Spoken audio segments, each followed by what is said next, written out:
right, welcome back to So There I Was. I'm your host, Travis Womack. Today's guest is none other than Jody Shouse, and he's a friend, a mentor, a former commander of mine, and has a career that spans some awesome assignments between multiple airborne stops, and then, of course, a repeat offender of the old guard. So, Jody, welcome to the show. Yeah, thanks, Travis. I really appreciate you having me on today. So, as you can see in the background there of Jody's got a whole lot of Arctic paratrooper stuff. We'll have to definitely catch on that. But what I like to do is to start with every guest is kind of just walk through kind of why you joined, when you joined, and kind of just that little timeline you got. Oh man, yeah, why I joined? Well, that's kind of simple. I was graduating from high school. I was working at a grocery store as a part-time stockman, and I was sort of what I felt like my life was sort of slipping away. I didn't know where I wanted to go. I didn't know what I wanted to really focus on. And so I was driving one day and I saw U.S. Army recruiting in a little uh, shopping complex off to my right, pulled into the parking lot, walked into the recruiter and said, "Hey, what can you do for me?" And he asked me, he said, "Well, did you take the ASVAB test?" And I said, "I don't know, what is that?" And he said, "It's the test you take in high school." I was like, I probably skipped that day, probably went surfing or whatever. So so I was like, no, I didn't take the ASVAB. So I took it the next, I think a couple days later, he set it up and I took it and scored pretty high on my GT score. And he asked me what I wanted to be. And so I said, I think I want to be an MP and I want to jump out of airplanes. And at that point, I kind of had this weird thought in my mind that I wanted to go into law enforcement, maybe be an FBI agent. So I went with the MP route, and but I knew that I also wanted to do something risky and fun and jump out of airplanes. And so there I was. I came in on an airborne MP contract, I enlisted. So, enlisted. Yeah. So so that was back in 1988. Sorry, I could have clarified that. for those listening, that's the 1900s. Some of us live in that area. Yeah. That also means that I'm very old there, Travis. So, all right. So, how long were you in MP? Yeah, just a little bit over 6.5 years. Okay. And then you had a break in And service and crossover, or yeah, I did. So if you want me to keep going with that yeah, part of it. please. So Yeah. yeah, I was sitting in Mogadishu in 1993 and 94, and my company commander came to me and said, "Hey, you're on assignment for Korea." And I said, "I don't want to go to Korea." And he's like, "Well, that's kind of what the Army wants you to do." And I said, "Well, first, I don't want to leave Somalia. I'm here with my squad, and I don't want to leave." So I'm not going to take the orders. And he says, "Well, you have to sign a deck statement." And I said, "Okay, I'll sign the deck statement." So I signed a deck statement. And by the way, I was on my second enlistment, so I had already re-enlisted once.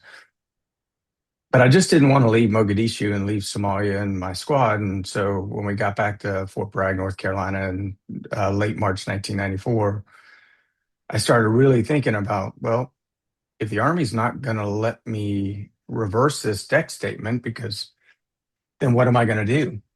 And so I started talking to the Army a little bit about reversing the deck statement. And I said, "Hey, I'd like to go be a black hat at the airborne school." And the Army said no. And I said, "Well, then I'd like to go be a drill sergeant." And the Army said no. And I said, "Well, let me go be a black hat at the advanced airborne school at Fort Bragg." The Army said no. And I said, "Okay, then I'm just going to get out then." And so they said, "Well, I'll tell you what, we'll let you stay in if you want to be a recruiter." And at that point, I had zero desire to go be a recruiter. And I was like, "No, yeah, I'm out." So I then set my sights on going to Florida State University and going back to the state of Florida, where I kind of grew up a little bit. And and while I was at FSU, I had applied for law school and was starting to go down that trajectory. And I was getting ready to finish up my bachelor's degree. And I realized that I just missed the Army and I missed the people. And that the people were probably more so, but I really missed the camaraderie and the teamwork and everything that the Army had offered me over the course of the first 6.5 years. So I walked into ROTC and said, "Hey, what can you do for me?" Kind of a similar question that I used at the Hmm. recruiter's office. And they were like, "Holy cow, you already got a 4-year degree." we can make you a lieutenant, but you got to do 2 years in ROTC, so you have to work on your master's. I was like, sold to the highest bidder. I'll take it, man. So I joined ROTC and kind of never looked back at that point and spent 2 years in ROTC. I knew as soon as I entered it that I wanted to be in the infantry. I wanted to go to Ranger School. I wanted to go back to jumping out of airplanes. I wanted to spend as much time with troops as I possibly could. So that was what I set my sights on. Uh, And then I commissioned in 1998. Dang, that's the year I graduated. You are old. Yeah. I would say the hairline proves it, but you got a similar I hairline, say, my friend. I was thinking the same. Mine doesn't look much better. Mine migrated south, so You're crushing that beard, Travis. I'm jealous of it. I it's the get one I thing get I get I get too itchy when I try to grow it out. lots of oil. It's probably dripping Yeah, if I'm not careful. So, well, you mentioned the thing about troops. I think that's people that get out and you retired a year and a half ago, the less. just yeah, about 15 months ago. And that I hear that on a lot of episodes with guests on talking about the number one thing they miss isn't there's a lot of stupidity that happens in the military, but like being around people, being around the people, and I have a phrase that talks about the airborne particularly is so unique because everyone you work with is just as stupid as you are, you know, and like, but there's a camaraderie within the airborne community, and then there's an understanding of like gravity doesn't care if you're a private or a colonel or anything in between. It's you're still gonna fall, but you're all on the plane, and everyone's thinking the same thing when the door opens. Like, we can land this thing, right? But you're like, let's just go do it, and you just have this like unique connection of, and I talk about all the time about how World War II vets, when they started the airborne, we can go see those guys at reunions and stuff, and there's this cross-generational connection of understanding of what the job is. Tanking has been pretty much the same concept, but the technology's changed dramatically and everything else. But like paratrooping is still jumping out of a plane at the end of the day, and how it's a unique community. I always said, man, that not all those aircraft are perfect aircraft. So I always felt much better when I had a parachute on my back and I could somewhat control my own destiny, right? Yeah. But no, I mean, I appreciate the Air Force brethren that flew us around and took us to our target areas. But I tell you, you're right. The one thing, and I think General McChrystal said this really well in his TED Talk. I mean, when you're all on the airplane, you're literally listening and taking orders from a jump master. You are Mhm. taking orders. It could be a sergeant E5 or maybe even a corporal, Yeah. but the colonel on the aircraft is still doing what those two are telling him or her to do. And I think that puts things into perspective because you've got to be able, if you want to be a good leader, you got to be a good follower. Hmm. And so, um, those NCOs are the backbone of the Army, and they do God's work for us. And it's really all about um, the teamwork and the camaraderie and how in the airborne community we all came together. I mean, we're two-time volunteers.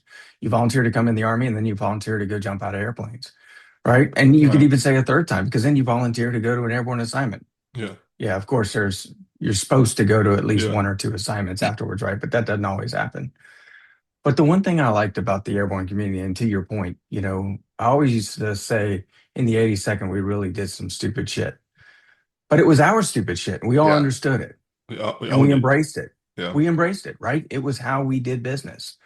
And that business also led us to go win in a combat environment whenever we were placed in situations that were, not very good, so to speak. So yeah, I think the airborne community is great for building teams. Yeah. Absolutely.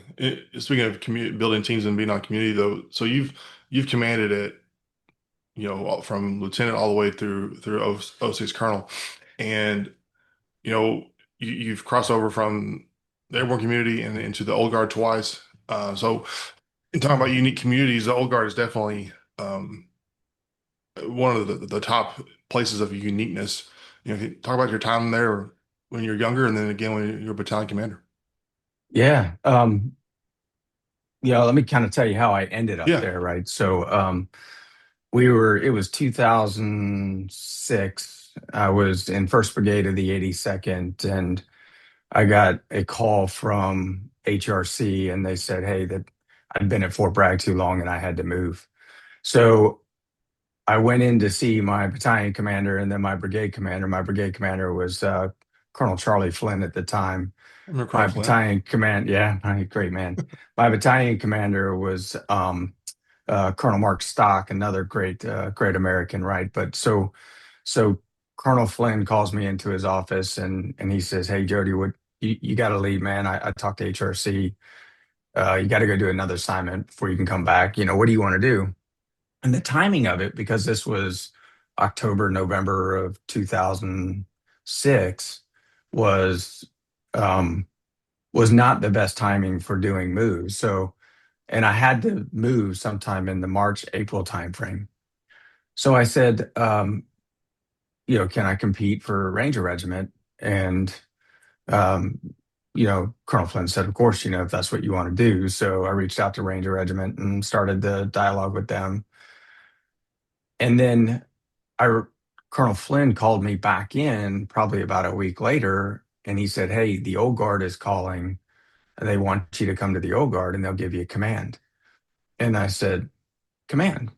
That would be 3 commands. Okay, let me go home and talk to my wife and see if she's up for it, and if she is, and DC might be a really cool place to go. And I knew what the old guard did, but I didn't ever really. I mean, I knew they were a ceremonial unit, and I knew Hmm. they worked in Arlington, but I never really had paid attention to them because I was so busy doing other stuff, Right. right? So, and I was a young captain, or maybe I was starting to become a senior captain at that point. But so I came home. I talked to my wife. My wife said, "Yeah, I don't really want to go back to Fort Benning. So if you want to do Ranger Regiment, we'll do that. But if you want to go, I would rather go to DC." So I said, "Okay." So um, I told Colonel Flynn, and he called Colonel Procone, who was the regimental commander at the time, and Colonel Procone, or so Colonel Procone was then replaced by Bush shortly thereafter. But anyway, so I said, "Hey, I'll come to DC and go to the old guard." So as I transitioned up to the old guard had just formed 1-3, Hmm. but it had not formed 4-3 at that point. It had formed 1-3, but it was trying to figure out what was next with the regiment. And so I took command in April of 2007 of HHC 1-3 and spent a year in command before I went up to the Military District of Washington to be the aide to the CG of MDW. But so that's what brought me to the O Guard the first time. Hmm. An amazing assignment. We can talk about that year. Yeah. I mean, even as the HHC 1-3 commander, I didn't do a ton of funerals. I did some because I felt like, Kind of obligated in a I sense. felt obligated to do some funerals. We were at the height of the war, especially in Iraq, and That's the surge. Yeah. but I did that's exactly right. But I did a ton of Dover missions, and those were sort of those aren't funerals, but they were a way for me to continue to give back. And as horrible as those are, but as amazing as they are for the families, Hmm. you know, um, but I did a lot of Dover missions that had 18 and 20 transfer cases, and Yeah.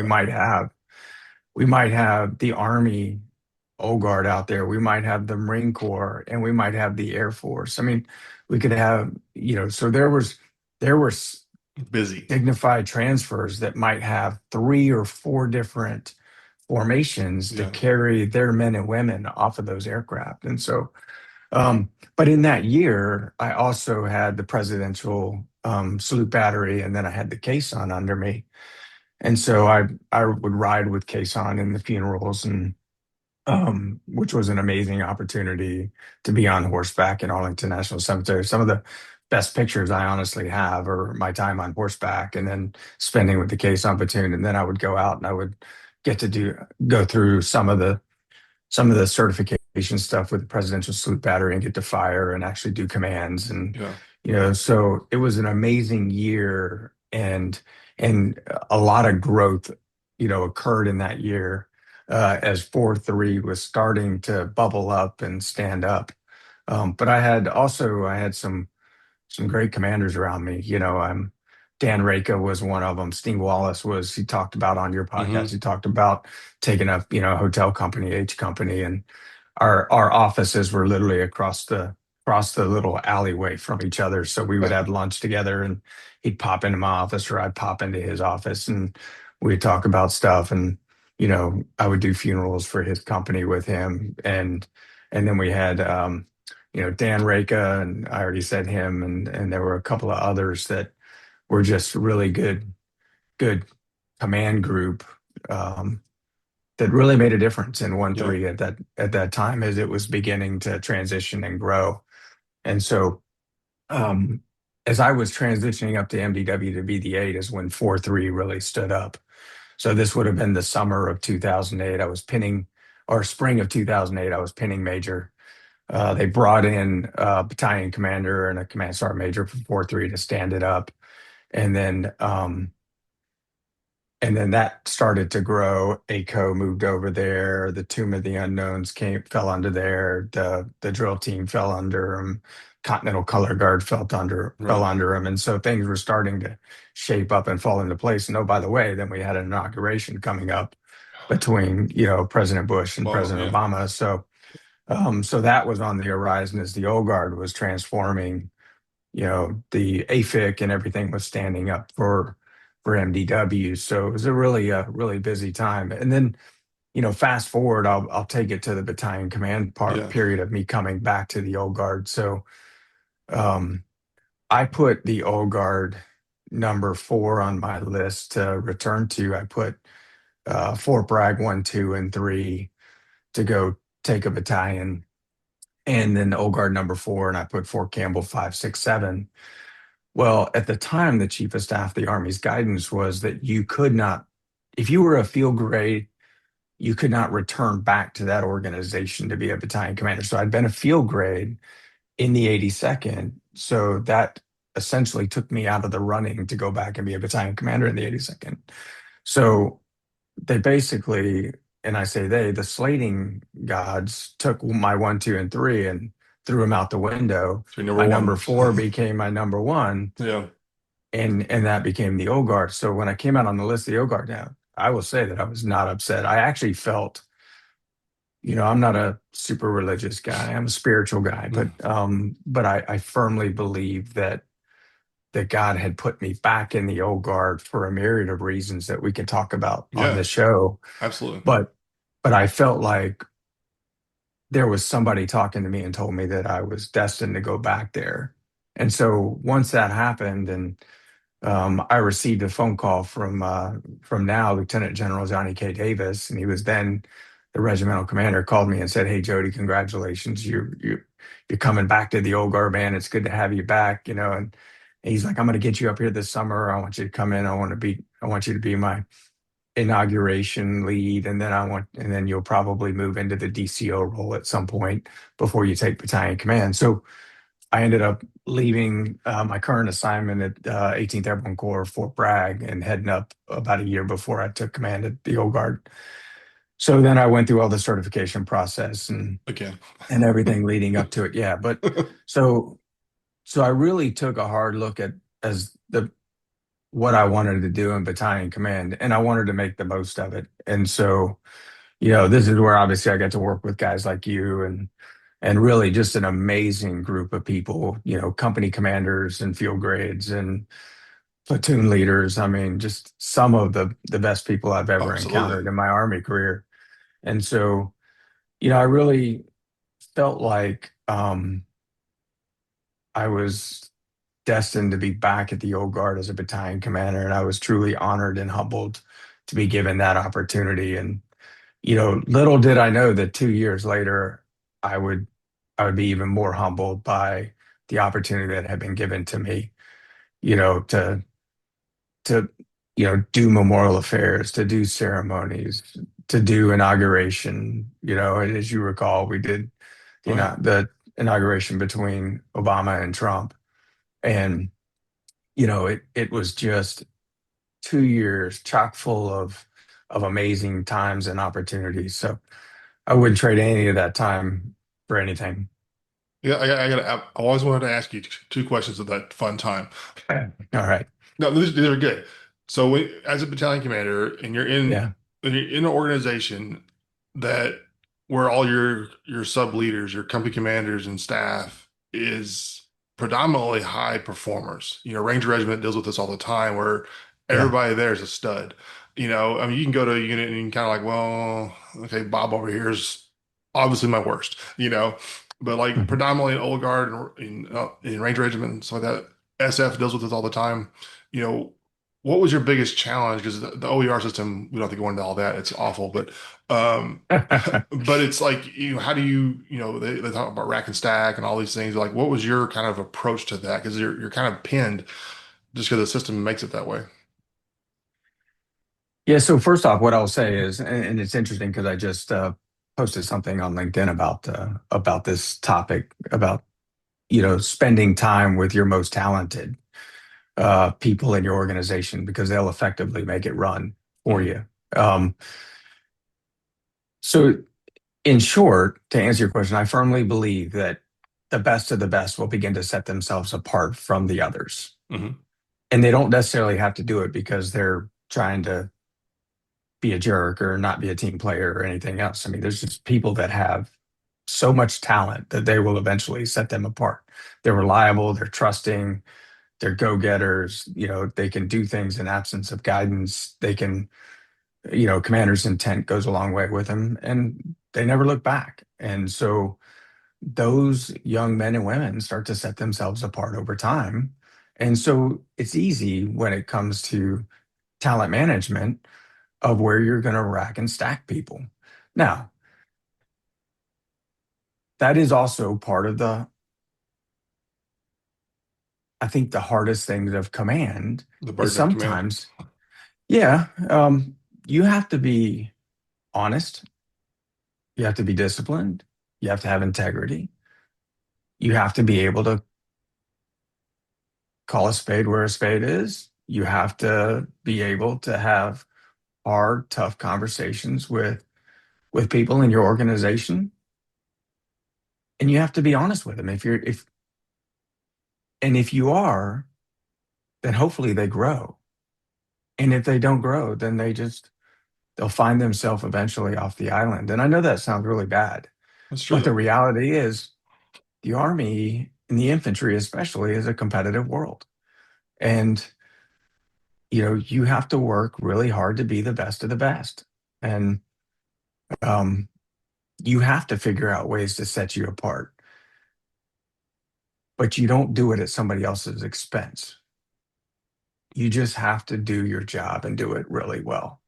And so talent management is always difficult because, again, I go back to you have to be able to have the hard conversations with people, and I never had that problem. I didn't like it. Yeah. You don't like telling somebody that they're just not as good as they think they are, or they're just not cut out to be in this business, and um, but you have to do that. We put people in leadership positions to be able to have the good conversations and the hard conversations. And so um, that was my way of racking and stacking them. And then I observed them. Yeah. I got to the field, not as much as I would like to in the old guard, or I would have liked to in the old guard, but I did go down there. I saw how lieutenants ran ranges. I saw how company commanders built, an 8-step training model and how they ran their training pipeline, over the course of, their 8 to 12 weeks. And so I was able to rack and stack the lieutenants and based on observations and my discussions with them and feedback from the company commanders and some field grades. And so, um, that's kind of how it worked. Yeah. I have to give you a compliment if you'll let me. Is in my 10 years of being an officer, had a lot of commanders, obviously, and leaders and whatnot. But you're the only one that I love what you did, and that was like our monthly, call it counseling, or like you and I, as your S4, I probably wouldn't talk to you other than like command and staff, where I just pop in and do my little slide and leave. But we wouldn't communicate. I was just working, and then we'd catch up, that little 30 minute to an hour, at your round table. And it was like, for me, it's like I took a lot of notes of before I went to those meetings of like, hey, I need to make sure he knows about this. I need a decision here, a budget number of this or whatever. And like, I hope that when I left there and went, on to the Pentagon, but that I wish more commanders would do that. It just like, we don't have to talk every single day, but like there's, understanding like, hey, I'm giving you the information that you need as a commander and to make decisions on, or hey, I just need your guidance, and kind of like, hopefully I was clear on that. And, talking to the other staff officers at that time, you know, some of them hated it. They're like, oh, this is tedious. I'm like, well, you're missing the point. This is your touch point. That's one of I've always wanted to tell you that I really, really appreciate that. I actually look forward to that, once every 4 to 6 weeks, call it counseling. But it was a quality time that I really appreciated. Yeah, I actually appreciate you saying that, Travis. So, I mean, one of the things when I first went into battalion command, I only got to see the staff officers, especially, outside of the XO and the S3, because the way the old guard was, you guys were down in the HHC building. Right. So I didn't see you every day. And same way with some of the other staff officers. And then poor John Kolowski was sitting down in a Yeah. closet in his two shop, Literally a right? But closet. it was, yeah. But so I told Mike Erlinson, who now is in brigade command, at in recruiting command, and Love that guy. I said, "Hey, man, I think yeah, he's great." I said, um, "I really want to have more touch points with the staff. I think one is I don't want to do it just in training meetings and command and staff. So I want to be able to sit down with them. I think not only is it an opportunity for them to get to know me better, but me to get to know them better. Me also too. There's always an assessment piece from both sides. Like I could assess you while you were sitting around that round table with me, just like you were assessing me, and we were just having a dialogue about things that were important to the organization, things you were working on, things that your NCOIC Sergeant Coates was working on, Mhm. and you know, all those things were important. But then you had the opportunity in a small one-on-one dialogue to ask me questions and get additional guidance to help you sort of run. But I never had to worry about guys like you. And I'll pay you a compliment right in return, man. Uh, I thought you did such an amazing job as the S4 that I recommended you to go take command I of a appreciate that. company. Most don't get that going from a staff position to a command position. And we were lucky because you got to do it, John got to do it, um, and a couple of others uh, that I thought performed really well and earned the right or an opportunity, better yet, to go take a command position. So back to the discussion and the compliment you gave me. I mean, I think those were as important to me and as valuable to me as it was maybe for you or anybody else, was just to be able to sit with a door closed around the table and just talk Hmm. and like figure out what what was going right, what was going wrong, how could we make some fundamental changes, what did we need to do to move the organization forward, et cetera. And Hmm. I got as much from you as you may have ever got from me in that respect. Well, I appreciate that. I tell my Yeah. wife, and I tell people all the time, I was like, when I was under Colonel Shouse, I was like, he only called me 3 times the entire time I was on staff. And two of them, he was yelling at me. But neither one of them were my fault. I said Did I really yell? no, you called me from the parade field screaming at me like, why are they not using the white rifle sling? Uh, I'm like, I bought them. They're there. Sorry, man. That was a shit rolling downhill concept. It was. I was like, divert, divert. And the third one was when you called me and told me I was going to command right before Thanksgiving. And then I called you 2 days later saying my truck just caught on fire. And I don't know if you remember that or not, but the I Wednesday before vaguely Thanksgiving, remember that. I was at a stoplight there in Springfield, and my truck decided we're going to burn right here, and it just burned to the ground. Crazy times. And I'm trying to do inventories Wow. without a vehicle, which is always Yeah. Oh, yeah. I um, do remember that now. it was a mess. But I tell people all the time, coming in and being a subordinate in a position is different than coming in and being a leader position. I try to communicate. I don't know if you remember my initial counseling with you, but I said, hey, I will never do anything illegal, immoral, unethical. I was like, but I will do some highly questionable stuff. And um and I try to walk that line, like where am I at to move the ball down the field? There's some things that are like, that's probably that's outside the box, maybe a little weird here and there. But as a commander, how did you deal with that, the old guard or even up at Alaska? Yeah. So first off, doing anything immoral, illegal, I mean, that just gets you put in jail, right? Yeah, speaks for And yourself. Yeah. so, and I think the army or the military at large is so much about taking risks. And sometimes you have to do some questionable things. And I say questionable, but you got to make sure it's on the side of being right Right. and not on the side of being wrong. But you have to be willing to step over that line and push the boundaries. Because if you're not, when it's an extremely uncomfortable situation, you're going to fail. Yeah. And failure in two spectrums is either an option or it's not an option.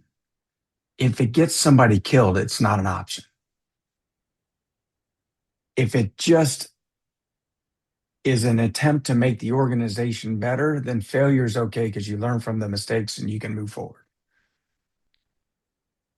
But I would say that, there's never unquestionable is probably not the right terminology. Hmm. It's more about taking risks, and risks are important. Yeah. And sometimes as leaders, we go through this rapid decision making process that we've already been here, so experience will prevail. I know that I don't have to do these two or three things to get us to the point where we need to go. So I'm going to skip these things just to get us there.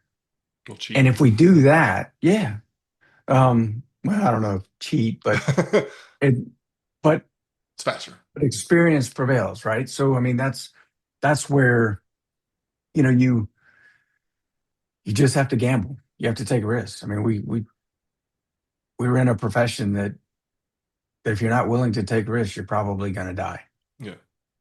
That's a very valid thing.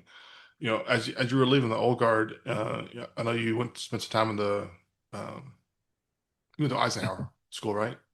No, when I left the old guard, I went to be Secretary. military assistant to the Secretary of Right, Defense. Yeah. right. And then you went to the Then Eisenhower I went School. to Okay, Eisenhower. okay. Yeah. And so your career kind of goes into. I remember we ran each other at Home Depot that day. You were in school. Ran I into me. ran into a lot of people at Home Depot at Dude, times, man. It's kind of crazy. that's a weird Home Depot, dude. Has like It's a like a two-story man's parking man. garage. Yeah, it's a man's version of a water cooler. Exactly. You know, I'd like to hit on your transition though to retirement. I know you post a lot on LinkedIn Mm. and have talked about that journey. Going from a 30 plus year ish time of service, different levels of command and different levels of leadership, and being all over the world, and then that weird feeling where it's like everything just stops. And just kind of walk us through kind of what your process was and what you're doing. Yeah. You are right. It's a weird process. So I was in brigade command. I was in my second year of brigade command, and I was probably 3 months out from giving up the colors, and I sort of started to think about what was next. And you come out of brigade command, your trajectory is to be considered for GO, and I didn't know if I wanted that. My wife had told me that, hey, if that's the route you want to go, then I'll support you, but I'm staying here in the DC area and I'm not leaving. And I can walk that back a little bit with you here in a minute. Yeah. There's some reasons for that. But so over the course of the last 3 months, I go to JPMRC in Alaska, go through a very intensive training cycle. And JPMRC is kind of like JRTC or NTC. We were the brigade in the box, and we did a lot of really good things and we made some really big mistakes. And um but came out of that, and I just over the next 3 months just sort of realized that, you know what, I've been in the army at that point 32 years, and I just decided that I'm in my 50s. I want to do something different. And so my wife flew up in April of 2023 from DC. We spent the weekend together, and I kind of told her what I was thinking about.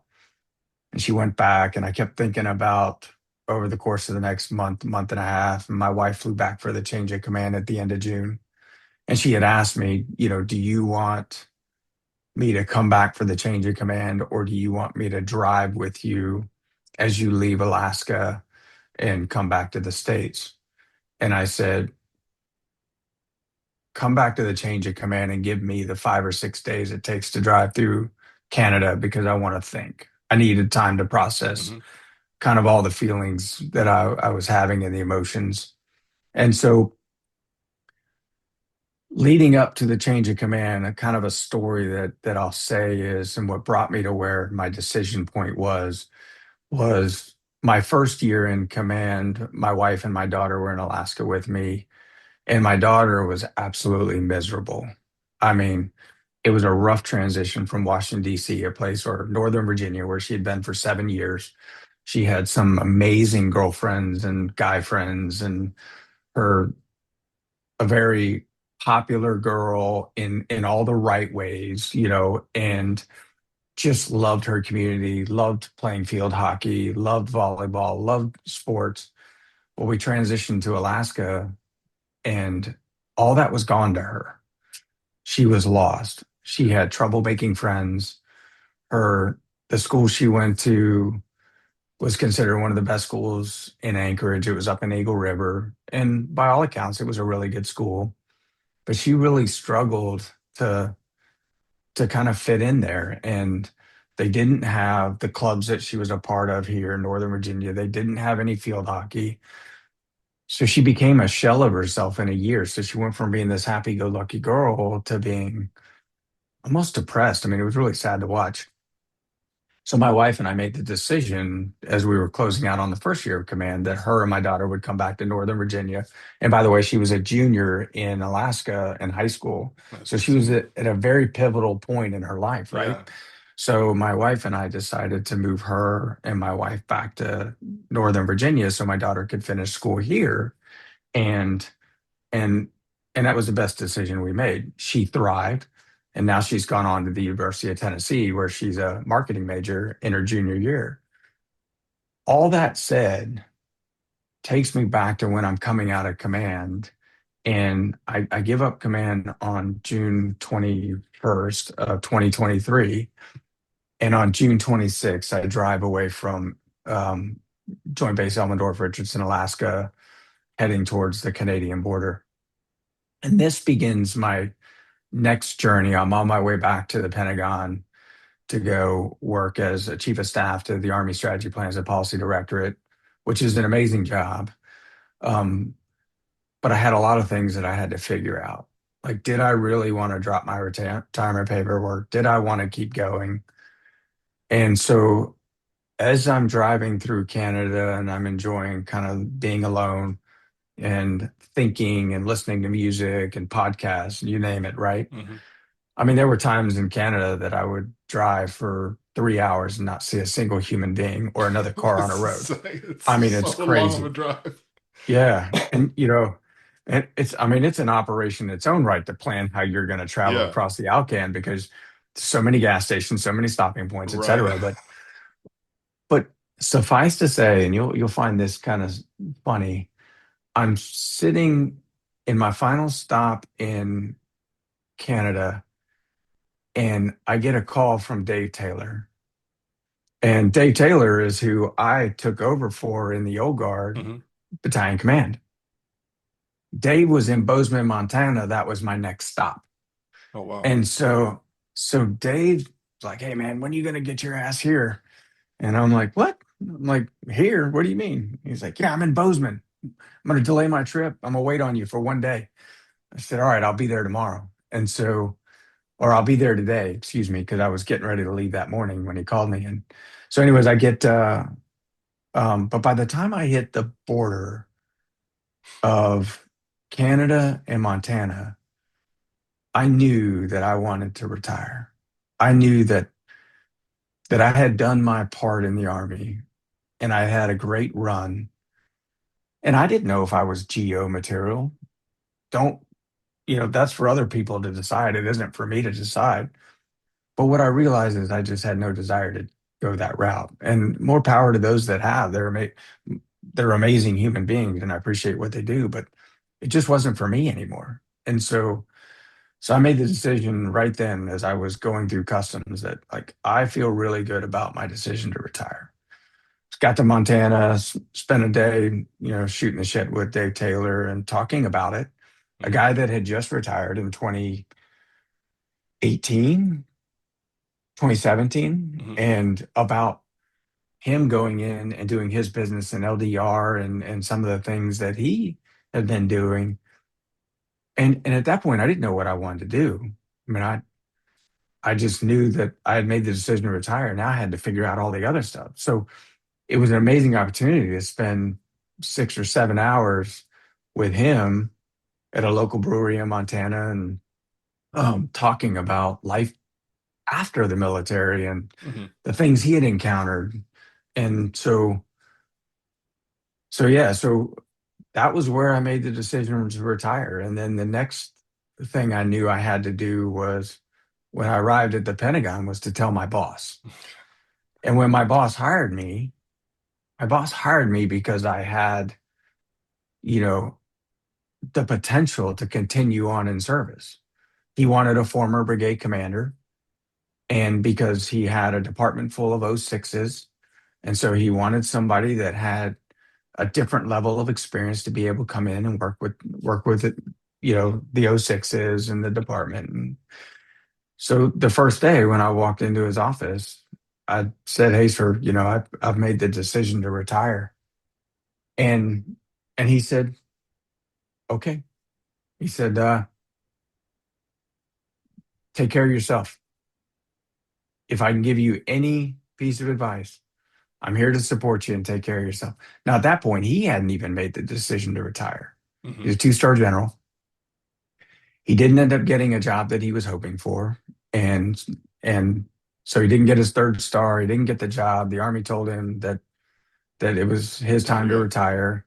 And so now we began to start talking about retirement and Hmm. everything. And so I bring that up to just say, hey, I appreciate my boss that in the Pentagon because so many It's O a six jobs machine. in the Pentagon is a grind, right? And my boss let me, while I did my job, my boss let me transition, and it was huge, helpful. So I transitioned on 31 December 2024, and I was effectively a civilian veteran on 1 January 2025. It's the coolest I date. picked, yeah, and I picked that date for a reason, right? I decided that everybody's like, "Oh, you'll make less money if you transition." There was a guy that wrote an article in the War College about it, blah, blah, blah. And I didn't even think anything of that stuff. I read the article, but I didn't think anything of it. But I thought it would be really neat to end one year in uniform and start the next year in civilian clothes. Yeah. And and so I decided, in the year leading up, I did a lot of programs like Four Block, Commit Foundation, Hiring Our Heroes. I did a Skill Bridge program.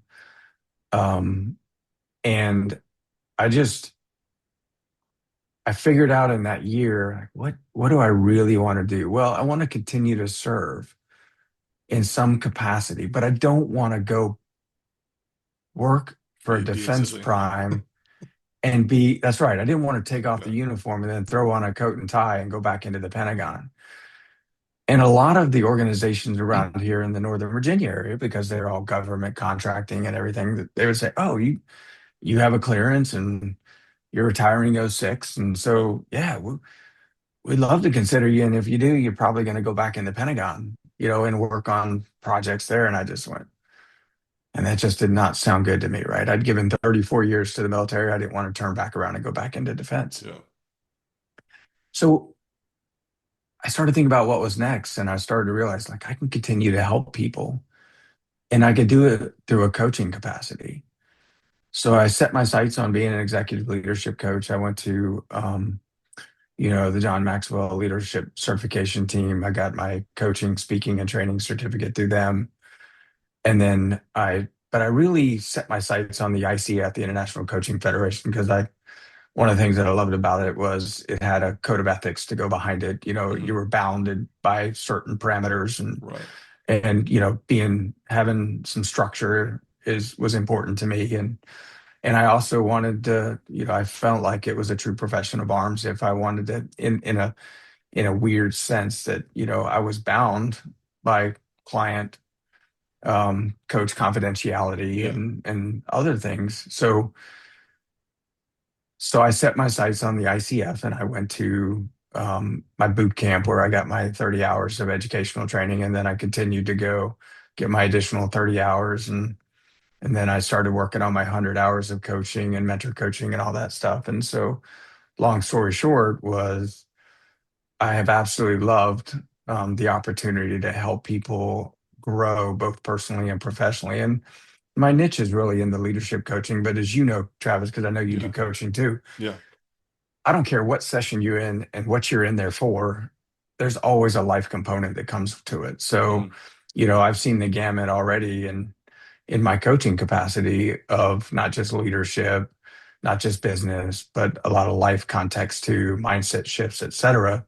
And so it's no one client is the same. So I've learned so much even in the past year, 3 months in my coaching capacity from working with a bunch of clients. And then, but I will say though, and I also set up a consulting side of my firm. I immediately, right after I retired, I signed a short-term contract with Kearney out of the Middle East, and Hmm. I helped Kearney work a project with the UAE on. They were standing up an airborne brigade, and I went over there to basically do a JRTC LTP style Hmm. capability, right? So I kind of put them through their planning processes and everything else, and led a 2-week workshop with them and a week of theory. And so it was an amazing opportunity. It was a short-term contract. I wanted it that way. I didn't want to be in Dubai for, Yeah. 12 to 18 months. They had offered that to me, but I didn't want to do it. So when I got back from Dubai in May of 2025, I really started to focus on the coaching side of things. And, it ebbed and flowed, and I entered into some partnerships with some people in Australia and some others, guys like Bob O'Brien here, Hmm. who's, a really close friend of mine. And, you know, we we we started to think about how we were going to grow our coaching businesses globally and how we were going to do it as a partnership. And some of that is has kind of fallen off a little bit. Most of it is due to the direction that a lot of us have gone, but we're still all close, and we're still trying to figure something out as we move forward. But I had a unique opportunity come October, November timeframe. FMR Leadership Solutions, a good friend of mine, a guy named Adam Rock. He stood up the Army's Soldier for Life program under General Odierno many years ago. Hmm. I got to know him at Towson by chance when the Presidential Salute Battery, excuse me, were supporting Towson University in their football game. Every time Towson would score a touchdown, they would fire the howitzers. So I went up there to be there with the guys, at the game, and I met Adam Rock and a handful of other people. And Adam and I just stayed in touch going forward. Well, fast forward back to last October, November timeframe. Adam started picking my brain on executive coaching. He was the R part of FMR Leadership Solutions, and he was looking for somebody to come on board and help him build an executive coaching pipeline, a senior consultant pipeline, and some other stuff, and run some leadership workshops and everything. So I technically joined them in a 1099 capacity, but Yeah. in all honesty, I mean, it's they're a great organization. It's great to be part of because it's growing really fast. So tied to my business and FMR Leadership Solutions, they're keeping me Yeah. really busy in both the executive coaching, the senior advisory roles, leadership workshops, strategy development sessions, and a whole bunch of other stuff. So Yeah. it's really kind of taken off. And what I would say is the first year out of the army as I was building a business was really difficult because the developmental stage is a challenge. Oh yeah. It I don't have an MBA. I had to learn on the fly. I had to figure out how I was going to spend money to make money. How much could I spend to make Oh money? yeah. And thank goodness for having a retirement. I mean, you understand this, Yeah. and The safety net helps out a lot. yeah, it certainly does. But now, I'm finally in a growth stage of my business and a growth stage with FMR Leadership Solutions. And so I think, this Awesome. year is shaping up to be an amazing year going forward. That's awesome. Glad to hear all that. I do have one question for you though. Is Sure. going through that, you mentioned as you take on the job of chief of staff and you tell your boss, "Hey, thanks for the job. By the way, I'm retiring." And like that's a uncomfortable conversation no matter what.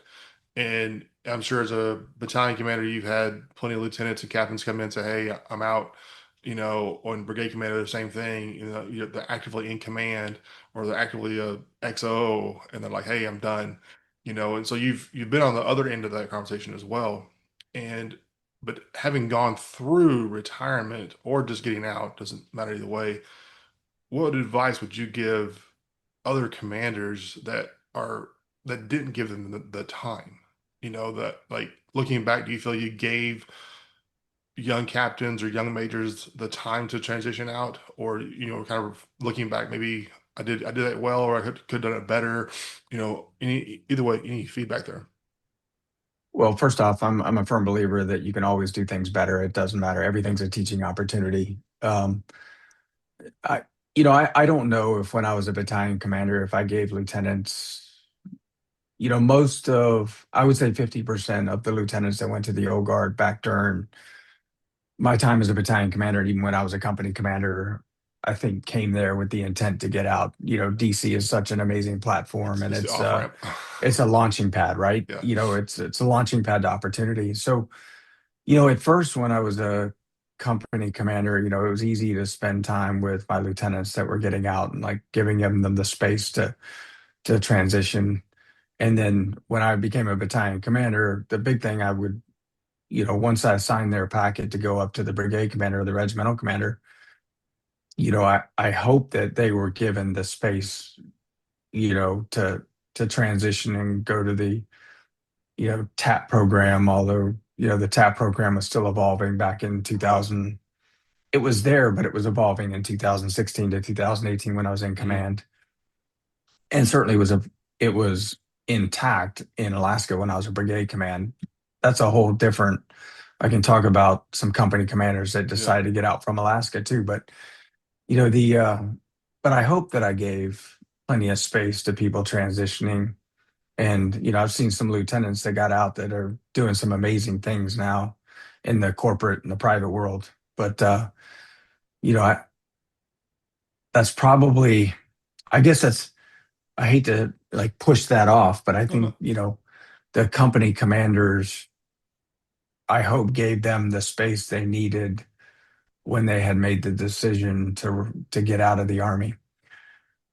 I would say this. I always wanted to make sure that when somebody came to me, when I was a battalion commander, I talked to every lieutenant that was getting out of the Army. I sat them down. I talked to them about what they wanted to do. Are they sure they want to get out? Did they think about the financial piece to it? Did they think about the medical, et cetera? And but I never tried to force them to stay in the Army. I just wanted to make sure that they had actually thought about it, Hmm. that they weren't getting out for the wrong reasons. They were getting out for the right reasons. And maybe their plan wasn't necessarily intact because they were still in the stage of developing their transition plan, which it took me a while to do for myself as well. But um, I just wanted to make sure that one, they did know I was supportive, and number two, um, they got what they wanted when they needed it to successfully transition. But I also firmly believe at the end of the day, the Army has a song and it says the Army keeps rolling along with or without you, Yeah. right? So and then when I was in brigade command, I put people into company command without knowing that they were getting out of the Army. Now, I didn't necessarily feel like just because you're getting out of the Army, you didn't deserve an Yeah. opportunity to command. But But then after they got in, they they would come to me and say, "Sir, I'm going to get out of the Army. It's best for my family. Right. There's some medical reasons, blah blah blah." I never treated them any different. I still wanted them to do the job that I put them in to do, but I wanted them to take the time to take care of themselves and their family and their transition, and that was always the more important part to me. Yeah. So I hope, to answer your question, I hope that I gave people ample space and time to transition accordingly from the military. What I would tell you is I wish that as a battalion commander and brigade commander, I would have had better insight into what a transition looked like. Hmm. See, I you hear don't that a know what lot. transition, yeah, you don't know what transition looks like until you're in it. We haven't done that before. I mean, Right. when I transitioned out in late 94, early 95 from my enlisted to go to FSU, man, I just walked out. Yeah. I signed my 214 and I was gone. And there was no transition. There was nobody gave a shit about you. Yeah. And although that was some of the best times I ever had in my Army career was when I was a young Joe. enlisted, yeah. I mean, I don't remember complaining about much and I just remember having fun and jumping out of airplanes. But as I got older in the Army, nobody ever talked to us about what transition would look like. Hmm. And so I think the advice to come back to that part, the advice of, hey, go to TAP early, even 2 years out. Hmm. And look, TAP is one of those programs you get out of it what you put into it. Exactly. If you go in skeptical, it's not going to work out for you. But if you go in like a sponge, there's actually quite a bit of information that you'll walk away with. And then that doesn't, even if you go at 2 years out, that doesn't mean you still have to make the decision to retire or ETS to get out of the Army, or the military in general. I mean, not just Yeah. the Army, but the military in general. But at least you have a better understanding of life beyond the military.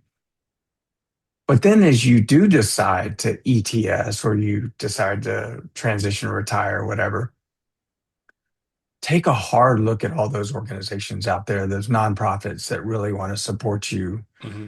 along the way. I mean, I got such an amazing opportunity with Four Block and the Commit Foundation, and Hiring Our Heroes, and Special Operations has a transition program. I Hmm. mean, there's a whole Tons of them. host of people out there that want to help. And so do the research and join those programs Yeah. and then let them help you in the way. And so I give back now to the Four Block program. I give back to ACP. I'm a career coach with Four Block. I'm a mentor with ACP, American Corporate Partners. Um, I I participate in some of the local events of the Commit Foundation, although not enough. But I would love to give back more to the Commit if possible. But it's those companies and organizations want nothing more to help transitioning service members Absolutely. walk out of the military and find success on the other side. And for those people that are transitioning, what I would tell you is find your purpose. What is it? You get to decide. What are your values? Define those. Because as great as the Army values are, and I'm just going to use the Army values because I'm getting ready to post something about this, but as great as the Army values are, what's missing in the Army values? Family. Bam. Yeah. Well, family was my number one value when I walked out of the Army. Based on everything that happened my last year of command in Alaska, my being separated from Alaska to DC, and I missed them more than I ever had on any deployment, made me understand that family had to become my number one priority. And people will say, well, man, that's kind of effed up because it should have been your number one priority all along. Oh, I would tell you, how often did you get to prioritize family over the mission? Let's be honest with ourselves, yeah. right? The mission is incredibly important and we serve to go to war. But the reality is the families are the one left behind. So at some point, you got to figure out when you place them number one. And I didn't do a great job of that until I decided to retire. Yeah. And then I was full speed ahead on my family. If so, that was another part of me taking up a profession like coaching because I can coach from anywhere. I can do my consultancy from anywhere. Yeah. If I want to go visit my daughter over at the University of Tennessee, Knoxville, I can coach from a hotel room. I can do a consultancy call from a hotel room. Hmm. It takes an hour or 2 hours out of my time, and then I'm spending the rest of my time with my family. We're hiking in the mountains there, or we're going to some event or whatever the case Yeah. may be. So I have the opportunity to get back to my family, which has been one of the most important things to me in my retirement, and the flexibility and the autonomy, everything else. But again, back to take advantage of the organization and want to help people succeed.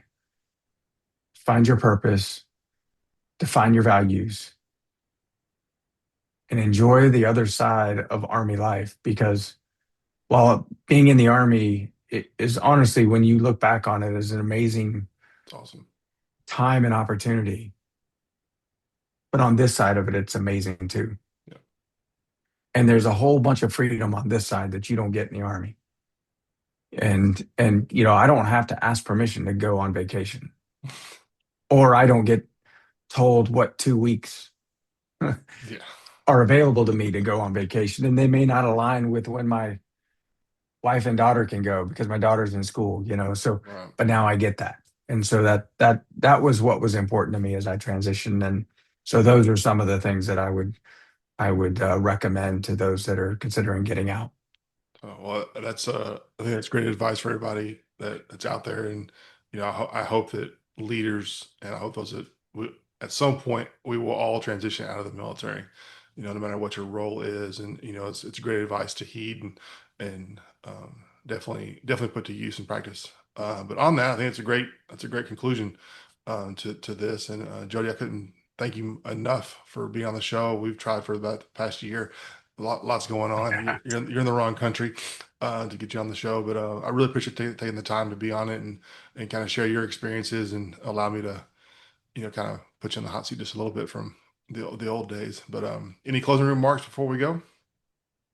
Well, I expected to be more in a hot seat. I don't know if you really made it hot. Maybe you made it lukewarm at times, but I thought you were going to pay me back for working for me while I was in battalion command. No, I'm in true Travis. Yeah, I'm glad we got to finally do this thing. I mean, we have talked about it for quite some time, and amazing gift and opportunity that you've given me to be a voice on your platform, and I hope that our discussion resonates with those out there, and I really appreciate your time, and I'm really proud of you, man, and what you're doing, and I think you're making a difference in this world. I appreciate it, sir. Thank you so much. I'll still get one sir in there. I have to do one. That's a Yeah, rule. man. Hey, So that I tell you, that's a hard thing, man. Everybody I talk to, I'm it's like, hey, hard. one thing about not being in the army anymore is I get my first name back. So Yeah. yeah. It's So it's so true.